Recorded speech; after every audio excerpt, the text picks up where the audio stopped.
Di sepanjang pantai Baltik yang dingin di utara Polandia, sebuah kanal sepanjang kurang dari 1,5 km telah memicu perdebatan politik dan strategis selama bertahun-tahun. Kanal tersebut adalah Kanal Semenanjung Vistula, proyek yang sekilas tampak sederhana tetapi menyimpan makna geopolitik yang jauh lebih besar daripada ukuran fisiknya. Secara geografis, kanal ini menghubungkan Laguna Vistula dengan Teluk Gdańsk di Laut Baltik. Namun bagi Polandia, tujuan utamanya bukan sekadar menciptakan jalur pelayaran baru. Kanal ini dibangun untuk mengakhiri ketergantungan yang telah berlangsung selama beberapa dekade terhadap Rusia dalam mengakses perairan Baltik. Sebelum kanal ini dibangun, setiap kapal yang ingin mencapai pelabuhan Elbląg dari Laut Baltik harus melewati Selat Baltisk, jalur laut yang berada di wilayah Kaliningrad dan dikendalikan oleh Rusia. Kondisi tersebut membuat akses maritim Polandia ke Laguna Vistula bergantung pada izin dan kebijakan negara tetangganya. Untuk mengubah situasi itu, pemerintah Polandia meluncurkan proyek ambisius senilai sekitar 450 juta dolar Amerika Serikat. Rencananya adalah membelah Semenanjung Vistula, sebuah bentang pasir alami sepanjang hampir 70 km yang memisahkan Laguna dari laut terbuka dan menciptakan jalur pelayaran langsung yang sepenuhnya berada di bawah kendali Polandia. Terletak di kawasan Nowy Świat, Polandia Utara, Kanal Semenanjung Vistula memiliki panjang sekitar 1,3 km, lebar lebih dari 120 meter, dan kedalaman sekitar 5 meter. Dimensi tersebut memungkinkan kapal-kapal berukuran sedang berlayar langsung dari Laut Baltik menuju Laguna Vistula tanpa harus melewati wilayah Rusia. Pembangunan proyek dimulai pada tahun 2019 oleh Konsorsium Konstruksi Basics dan NDI. Fase pertama resmi dibuka pada tahun 2022, sementara berbagai pekerjaan pendukung dan penyempurnaan infrastruktur terus berlanjut pada tahun-tahun berikutnya. Sistem kanal ini tidak hanya terdiri dari jalur air utama. Infrastruktur yang dibangun juga mencakup sebuah pintu air sepanjang 270 meter dengan 4 gerbang raksasa yang masing-masing memiliki berat sekitar 160 ton. Selain itu, proyek ini dilengkapi 2 pemecah gelombang, sejumlah jembatan bergerak untuk lalu lintas darat, serta pusat kendali maritim modern yang mengawasi operasi pelayaran di kawasan tersebut. Meski demikian, nilai terbesar Kanal Semenanjung Vistula tidak terletak pada kompleksitas rekayasanya ataupun kapasitas pelayarannya. Bagi Polandia, kanal ini merupakan simbol kedaulatan maritim dan kebebasan strategis. Untuk pertama kalinya dalam sejarah modern, negara itu dapat mengendalikan sepenuhnya akses masuk dan keluar Laguna Vistula tanpa harus bergantung pada jalur pelayaran yang berada di bawah kendali Rusia. Namun, mewujudkan proyek tersebut bukanlah tugas yang mudah. Penggalian kanal menjadi fase paling penting sekaligus paling menantang dari keseluruhan pembangunan. Lokasinya berada di atas bentang pasir pantai yang secara geologis tidak stabil, sangat rentan terhadap erosi, dan terus-menerus diterpa gelombang Laut Baltik. Kondisi ini menciptakan tantangan teknik yang signifikan bagi para insinyur dan kontraktor. Untuk membuka jalur kanal, puluhan ekskavator hidrolik berukuran besar dikerahkan dan bekerja tanpa henti di sepanjang lokasi konstruksi. Jutaan meter kubik pasir, lumpur, dan sedimen dikeruk dari area penggalian, kemudian diangkut menggunakan truk-truk berat ke lokasi lain di kawasan pesisir. Material hasil pengerukan tersebut tidak dibuang begitu saja. Sebaliknya, sebagian besar dimanfaatkan kembali sebagai material pengisi untuk pembangunan pulau buatan dan fondasi sistem pemecah gelombang yang menjadi bagian dari proyek secara keseluruhan.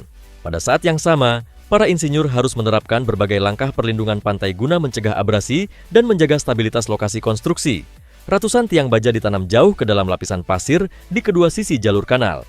Struktur ini berfungsi memperkuat tanah yang rapuh sekaligus mengurangi dampak arus dan gelombang selama proses pembangunan berlangsung.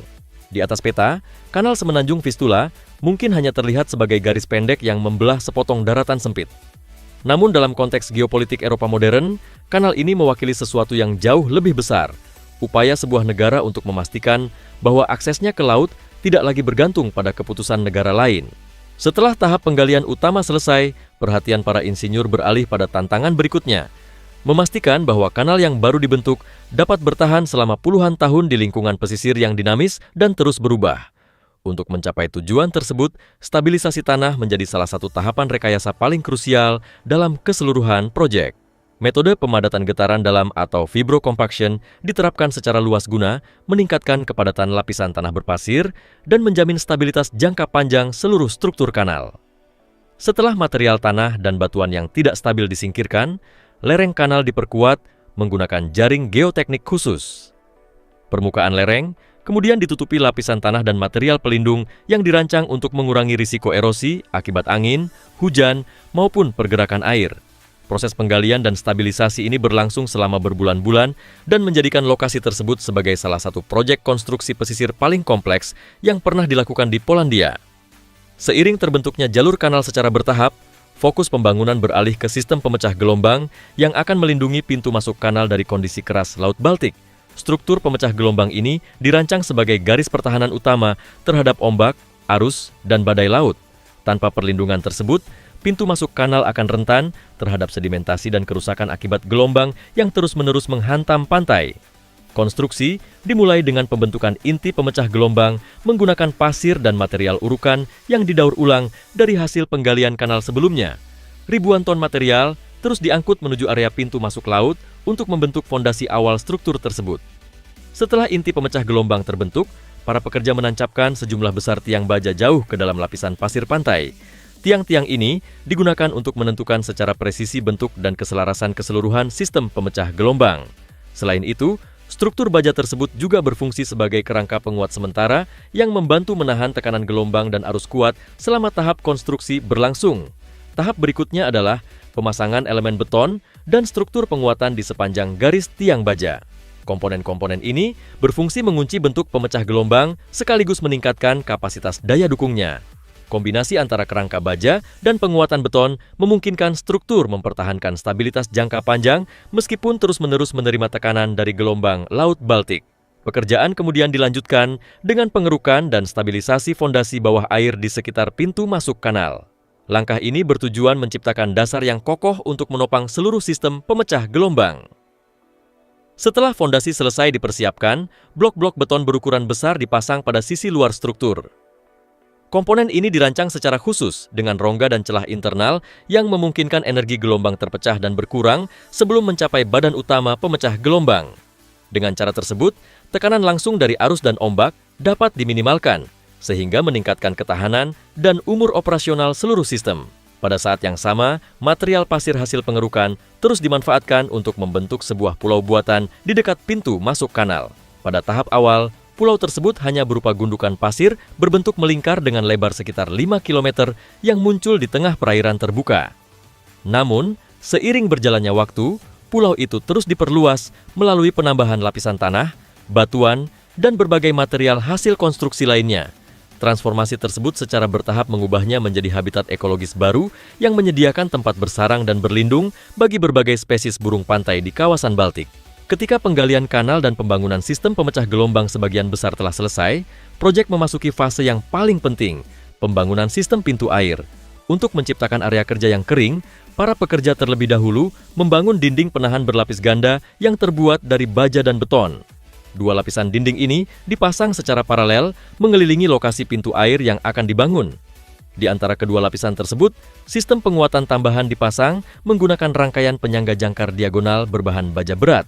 Struktur ini berfungsi menahan tekanan tanah dan menjaga kestabilan fondasi selama proses konstruksi berlangsung.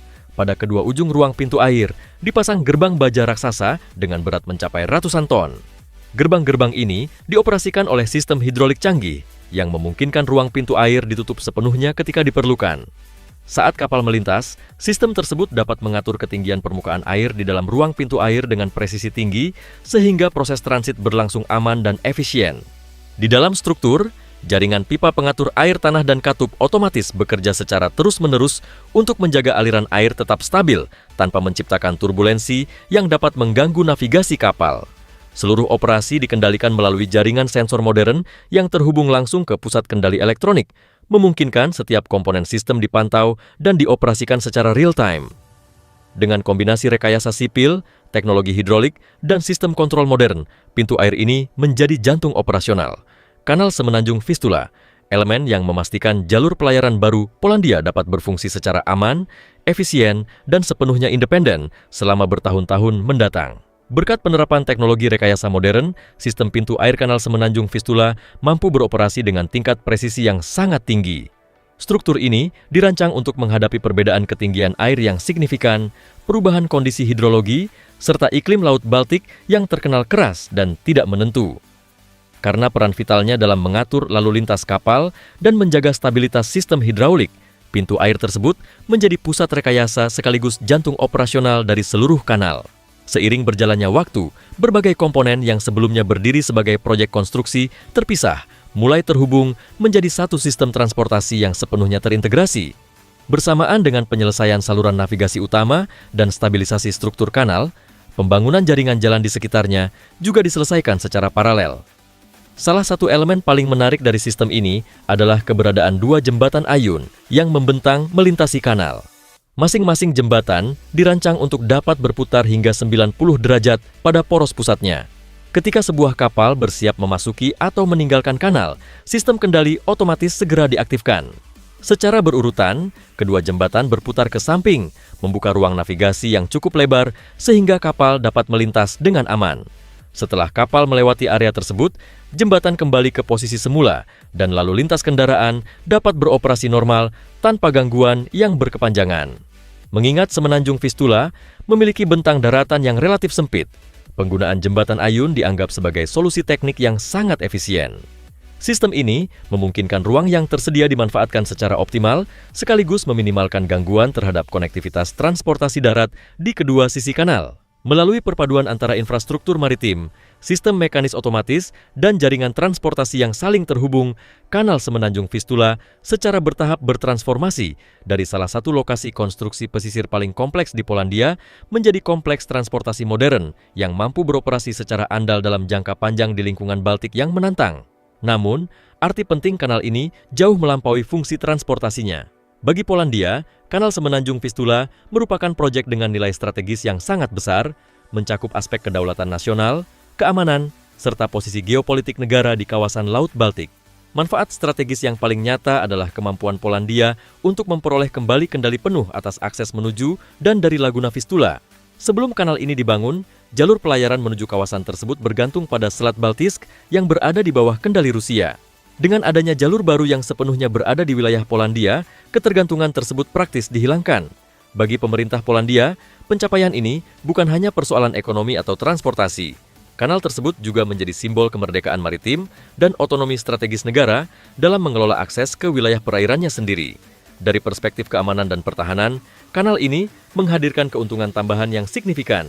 Kapal patroli, kapal penjaga pantai, maupun kapal logistik Polandia kini dapat bergerak secara langsung antara Laguna Vistula dan Laut Baltik tanpa harus melewati perairan yang berada di bawah kendali Rusia. Di tengah meningkatnya ketegangan antara NATO dan Rusia dalam beberapa tahun terakhir, keberadaan kanal ini semakin memperkuat nilai strategisnya sebagai titik konektivitas baru di kawasan Baltik. Tidak mengherankan jika proyek tersebut memicu reaksi keras dari Moskow. Rusia secara konsisten menentang pembangunan kanal dengan alasan bahwa jalur tersebut berpotensi dimanfaatkan NATO untuk kepentingan militer dan dapat memengaruhi keseimbangan keamanan di Laut Baltik. Di sisi lain, sejumlah lembaga Eropa juga sempat menyerukan peninjauan tambahan terkait dampak lingkungan serta implikasi keamanan regional yang mungkin timbul. Proses tersebut memperpanjang tahapan persetujuan dan menambah kompleksitas politik proyek secara keseluruhan. Meskipun demikian, Polandia tetap mempertahankan posisinya. Pemerintah berulang kali menegaskan bahwa Kanal Semenanjung Vistula merupakan proyek sipil yang bertujuan memulihkan kemerdekaan maritim negara sekaligus mendorong pembangunan ekonomi kawasan. Selain membuka jalur pelayaran baru, proyek ini juga membantu menghidupkan kembali peran pelabuhan Elbląg sebagai pusat aktivitas ekonomi regional. Investasi baru mulai mengalir ke sektor logistik, pariwisata, dan infrastruktur di berbagai wilayah Polandia Utara, menciptakan peluang pertumbuhan yang sebelumnya sulit diwujudkan.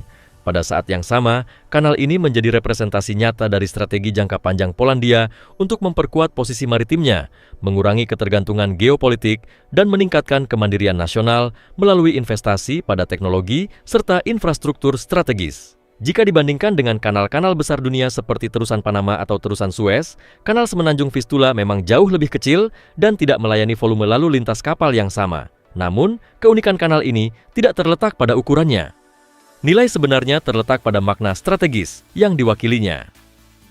Kanal Semenanjung Vistula adalah contoh bagaimana sebuah proyek infrastruktur yang relatif sederhana dapat menjadi instrumen geopolitik yang kuat, mengubah hubungan suatu negara dengan laut, memperkuat kedaulatannya, dan membentuk kembali keseimbangan strategis di kawasan tempatnya berada. Untuk memahami arti penting Kanal Semenanjung Vistula, kita perlu melihatnya dalam konteks beberapa kanal paling berpengaruh dalam sejarah dunia. Di Mesir, Terusan Suez telah lama menjadi salah satu jalur maritim paling strategis di planet ini. Dibuka pada tahun 1869, terusan sepanjang lebih dari 190 km tersebut menghubungkan Laut Mediterania dengan Laut Merah, memungkinkan kapal berlayar langsung antara Eropa dan Asia tanpa harus memutari Tanjung Harapan di ujung selatan Afrika. Saat ini, hampir 12% perdagangan global melewati jalur tersebut dengan puluhan ribu kapal melintas setiap tahunnya. Namun, nilai terusan Suez tidak hanya diukur dari besarnya arus perdagangan yang dilayaninya. Ketika Mesir menasionalisasi terusan itu pada tahun 1956, langkah tersebut menjadi simbol kuat perjuangan negara tersebut untuk memperoleh kembali kendali atas infrastruktur strategis yang sebelumnya berada di bawah pengaruh asing. Di belahan dunia lain, terusan Panama memainkan peran yang tidak kalah penting. Jalur air ini menghubungkan Samudra Atlantik dan Samudra Pasifik, memungkinkan kapal menghindari perjalanan panjang dan berbahaya mengelilingi ujung selatan Amerika Selatan. Selesai dibangun pada tahun 1914, terusan sepanjang sekitar 82 km ini secara drastis mempersingkat rute perdagangan internasional hingga ribuan kilometer. Keajaiban tekniknya terletak pada sistem 3 kompleks pintu air raksasa yang memungkinkan kapal diangkat dan diturunkan melintasi perbedaan elevasi lebih dari 26 meter antara kedua samudera dan danau pedalaman yang menjadi bagian dari jalur pelayaran. Namun keberhasilan tersebut menuntut pengorbanan yang sangat besar. Setelah lebih dari 1 dekade membelah pegunungan dan hutan tropis, memindahkan ratusan juta meter kubik tanah dan batuan, serta membangun sistem pintu air terbesar pada masanya, terusan Panama akhirnya resmi dibuka. Proyek tersebut menjadi salah satu pencapaian rekayasa paling ambisius dan mahal dalam sejarah Amerika dengan nilai yang setara lebih dari 10 miliar dolar Amerika Serikat dalam nilai saat ini. Sejak hari pertama beroperasi, terusan Panama secara permanen mengubah pola perdagangan global. Setelah program perluasan yang selesai pada tahun 2016, kanal ini mampu melayani kapal dengan kapasitas hingga sekitar 170.000 ton bobot mati, mempertahankan posisinya sebagai salah satu jalur pelayaran paling strategis di dunia. Namun, jika dibandingkan dengan kedua raksasa maritim tersebut, kanal Semenanjung Vistula jelas berada pada skala yang sangat berbeda. Panjangnya hanya sekitar 1 km. Volume lalu lintas kapalnya jauh lebih kecil. Nilai komersialnya juga tidak dapat dibandingkan dengan Suez maupun Panama. Tetapi justru disitulah letak keunikannya. Bagi Polandia, arti penting, kanal Semenanjung Vistula tidak ditentukan oleh panjang kanal, jumlah kapal yang melintas, atau besarnya pendapatan yang dihasilkan. Nilainya terletak pada dimensi geopolitik yang jauh lebih mendalam. Kanal ini bukan sekadar jalur pelayaran baru. Kanal ini adalah pernyataan strategis bahwa Polandia mampu menciptakan akses maritimnya sendiri tanpa harus bergantung pada jalur yang dikendalikan oleh negara lain. Dengan membuka jalur langsung antara Laguna Vistula dan Laut Baltik, Polandia memperoleh kendali penuh atas akses maritim ke kawasan tersebut, sesuatu yang selama puluhan tahun bergantung pada Selat Baltisk yang berada di bawah kendali Rusia. Karena alasan itulah, meskipun hanya membentang sekitar 1 km, kanal Semenanjung Vistula telah berkembang menjadi salah satu proyek infrastruktur paling strategis di kawasan Baltik dalam beberapa tahun terakhir. Di balik beton, baja, pintu air, dan sistem navigasi modern yang membentuk kanal ini, terdapat kisah yang jauh lebih besar. Sebuah kisah tentang bagaimana infrastruktur dapat digunakan sebagai instrumen geopolitik. Sebuah kisah tentang upaya mempertahankan kedaulatan nasional di tengah meningkatnya persaingan dan ketegangan regional. Pada akhirnya, kanal Semenanjung Vistula bukan hanya pencapaian teknik sipil yang mengesankan. Kanal ini juga menjadi simbol kemandirian nasional. Contoh bagaimana sebuah negara memilih untuk membelah daratannya sendiri demi menciptakan jalur yang sepenuhnya berada di bawah kendalinya menuju dunia luar. Pertanyaannya sekarang adalah, apakah kanal Semenanjung Vistula benar-benar merupakan langkah strategis yang diperlukan bagi Polandia, ataukah manfaatnya lebih bersifat simbolis daripada praktis? Bagikan pendapat Anda di kolom komentar di bawah ini. Jangan lupa untuk like, subscribe, dan aktifkan notifikasi pada video ini agar tetap mendapatkan informasi tentang perkembangan terbaru dalam perubahan tatanan dunia yang sedang berlangsung. Terima kasih telah menonton, dan sampai jumpa di video berikutnya.